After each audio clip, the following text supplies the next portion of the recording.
Salut tout le monde, j'espère que vous allez bien. Nous sommes acquis pour le récap de la troisième journée de CrossFit Games. Je m'appelle Bianca Sequier. Ici, vous êtes sur le Point CrossFit, la chaîne qui parle tout sur ces sports qu'on adore. Il y en aura beaucoup d'émotions dans cette journée, beaucoup de belles surprises. Moi, j'ai la voix un peu cassée, donc ça change un peu d'habitude, mais restez avec moi jusqu'à la fin et je vous raconte tout.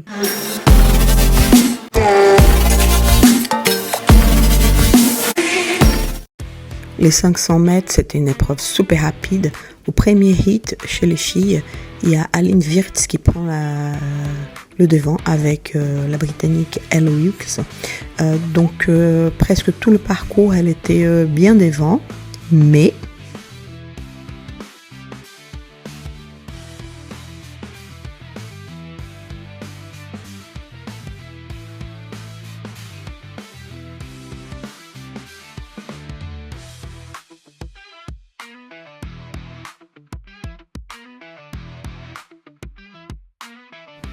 à la fin, elle s'est fait dépasser parce que l'américaine Rachel Noe, elle voulait gagner. Donc, avec une certaine distance, elle a maintenu le rythme et elle a gagné ce hit.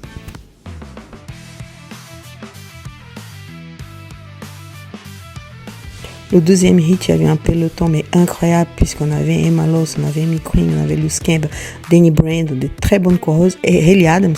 Mais c'est quand même Mads Sturt qui a fait face à l'actuelle première place du CrossFit Games, Amy Queen. Mads Sturt, elle s'est bien battue mais impossible d'attraper Amy Queen. Elle était incroyable, trop rapide et elle a fini par gagner cette épreuve.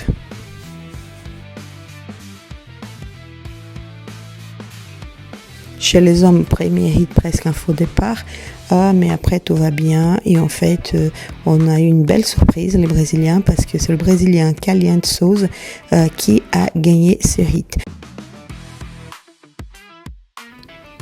Pour le deuxième hit, il y avait quand même Sprague, Adler, Garrard, des très bons coureurs, mais il y avait aussi Guilherme Aliels qui a gagné une épreuve pareille, 500 mètres, devant Patrick Evans, ça fait pas longtemps. Il n'a pas réussi à dépasser Garrard, mais il a fini quand même en deuxième place, très belle. Donc pour le podium masculin, il a eu Rick Garrard en premier, Guilherme Aliels en deuxième et Kalian Souza en troisième place. 14 s'appelait le triple pig et en fait ça ressemblait les mouvements assez marrants. Les athlètes commençaient par les barres muscle-up, après ils avaient des GHD wow ball, bien sûr, parce que le wow ball tout seul c'est pas difficile, les GHD non plus, donc ils ont mélangé les deux. Après, les athlètes, ils devaient faire un mouvement inédit au CrossFit Games, les triple under. Oui, bien sûr, parce que ils ont déjà fait des double under, ça va, même le volume, en haut volume, ça va. Il y a même Tudor Magd qui a accepté un défi avant le CrossFit Games de 1000 double under, il a réussi à faire. Donc, ils ont passé au heavy double under. Mais les athlètes, ils arrivent à faire des séquences, mais énormes après. Donc, ils ont demandé pour ce Games, les triple under. Et après ça, il y avait le flip pig. Il devait monter, il fait renverser l'objet qu'on appelle pig. C'est marrant, je ne sais pas pourquoi. Il y a un cochon qui est dessiné, mais bon, je ne sais pas pourquoi il était baptisé pig. Mais bon, cette épreuve-là, l'intéressant, c'est que le point de corde, c'est qu'en fait, les athlètes arriver ou pas avoir un bon score, c'est les triple under. Les GHD wow ball, ils arrivaient à faire, chacun un pace, mais bon, c'était pas compliqué. Les barres muscle-up, c'était un volume aussi qu'ils arrivaient à maîtriser. Par contre, les triple under, les athlètes, ils avaient beaucoup de difficultés. Quelques-uns passaient un par un, quelques-uns, ils ont pas réussi à passer de tout, ou ils ont passé très peu.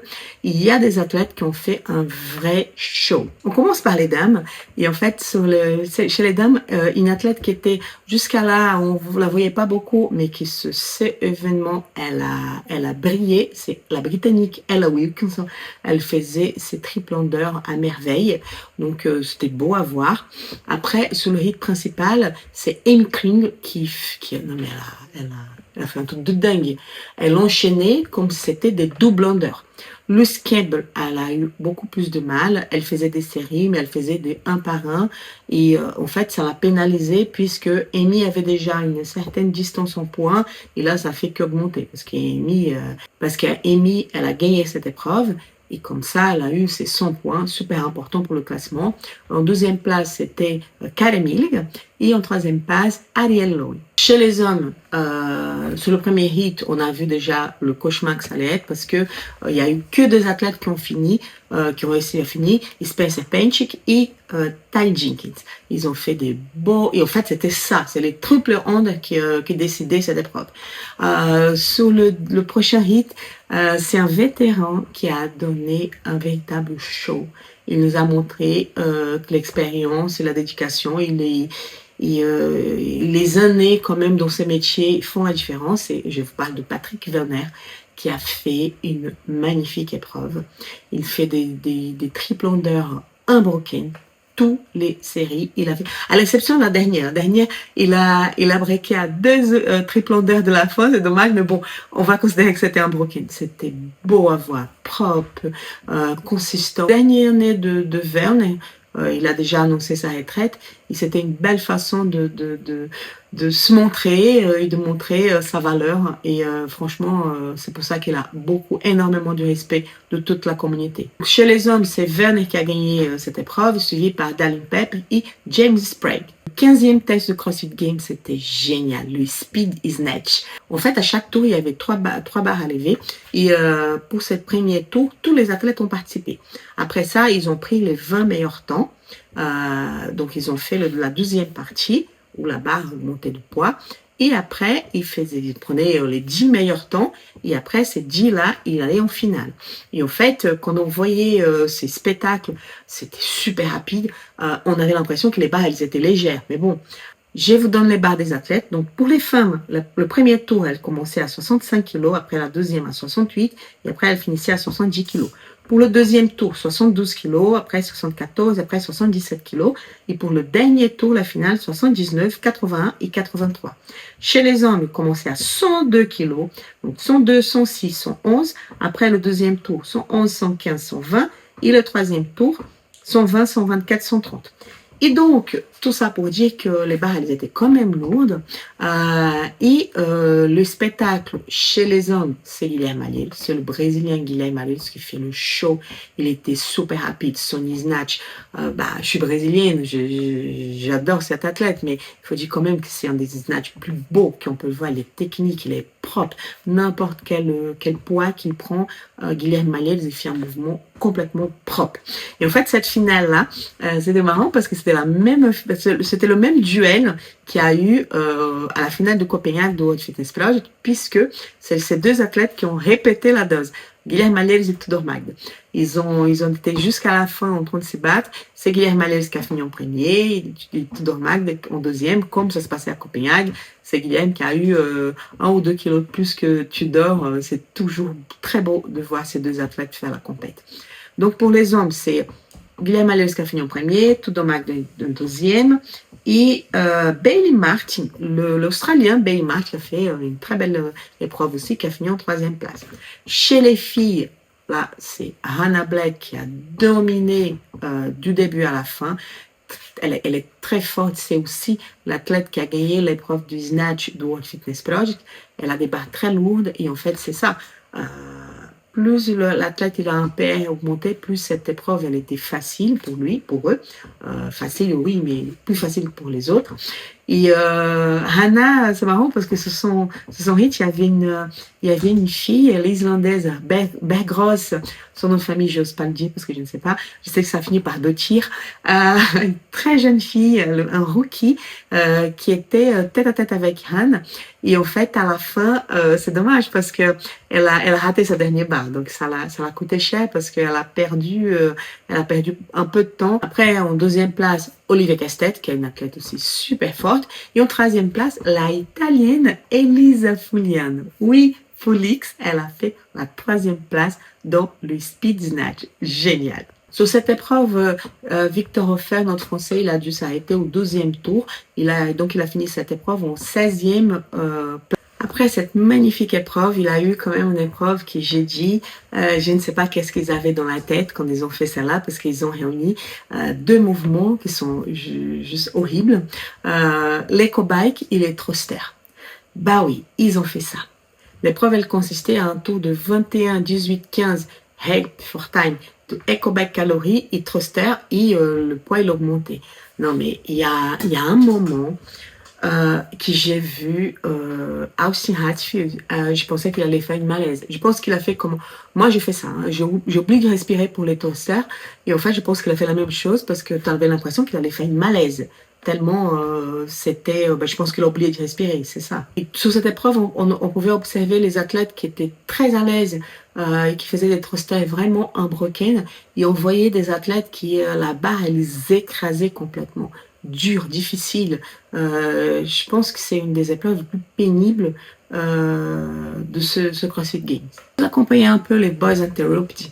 Ça veut dire les 4 garçons, Justin Medeiros, Jason Hope et James Sprague et Dallin Pepe.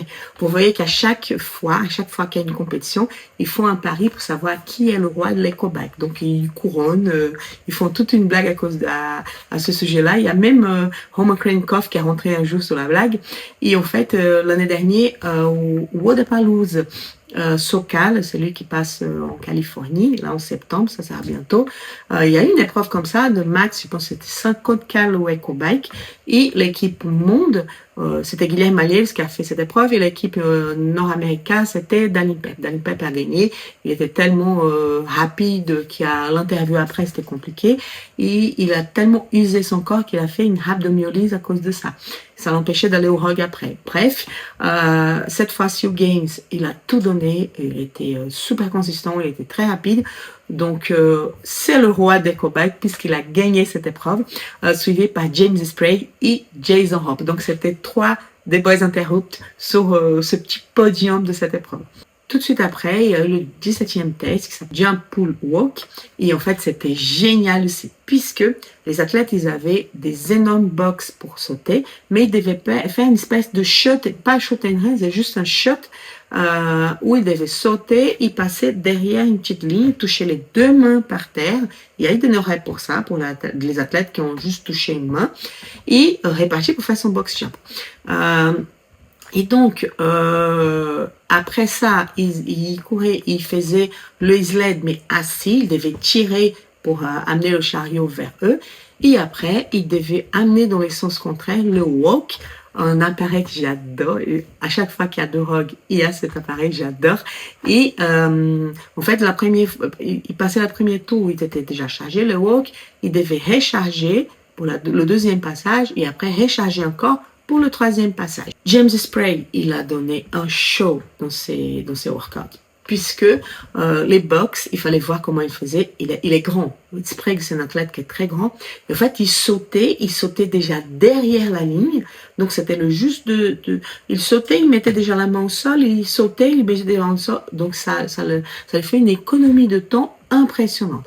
Après, le sled n'a pas eu de souci de tirer. Et pour le walk, pas non plus. Le poids, c'était pas un souci. Donc, il gagne cet event et ça le permet d'avoir des points en avant. Donc, à la fin, c'est James Sprague qui gagne, suivi par le Finlandais Henrik Hanapalin et Jason Hope. Donc, Jason Hope, il fait 3e place dans l'événement 16 et 17. C'est marrant. Donc, Victor Hofer, pour cette épreuve, il n'a pas été trop bien. C'est vrai qu'elle était juste tout de suite après une épreuve qui avait du EcoBike et de thruster, donc je pense que t'es crevé après. Bref, il a eu une 27e place pour cet événement. À la fin de la journée de samedi, le leaderboard il y avait James Sprague en première place, Dallin Pepe en 2e et Jake Crouch, l'Australien, en 3e place, suivi par Justin Medeiros et Jason Hope. Et en fait, les points, ils n'étaient pas très conséquents, il avait un peu de différence, donc rien n'était gagné, hein. Le podium était assez ouvert. Chez les filles, c'était un peu différent, puisque Amy Krieg avait un avantage quand même assez important, suivi par Emma Loss et Luz Kemp. Donc, normalement, la journée de dimanche, ça devait être une bataille pour savoir qui allait se placer en 2e ou 3e place, ou s'il y a la 4e qui pouvait monter un peu. La 4e place, en ce moment, c'était Madeleine Stewart, l'Australienne, et en 5e, Alex Gazin. Donc, la première place était garantie, hein, sauf si il y avait un énorme souci. Amy Krieg était blessée, elle ne pouvait pas faire les 3 derniers événements, mais sinon, le titre était déjà presque dans ses mains. Donc, C'était une belle journée, des belles épreuves, une belle présentation de Patrick Verne. Ça, c'est quelque chose qui... j'ai beaucoup de respect pour cet athlète. Il a déjà donné énormément pour le sport. Et c'est vrai que c'est un peu dommage de le voir partir, mais bon, on doit profiter jusqu'à la fin. N'oubliez pas de liker cette vidéo si vous avez bien apprécié, de mettre un commentaire, de partager chez vous, chez vos amis et de s'abonner à la chaîne si vous n'êtes pas abonné. Et je vous rencontre demain pour le dernier, la grande finale de CrossFit Games. Bye bye!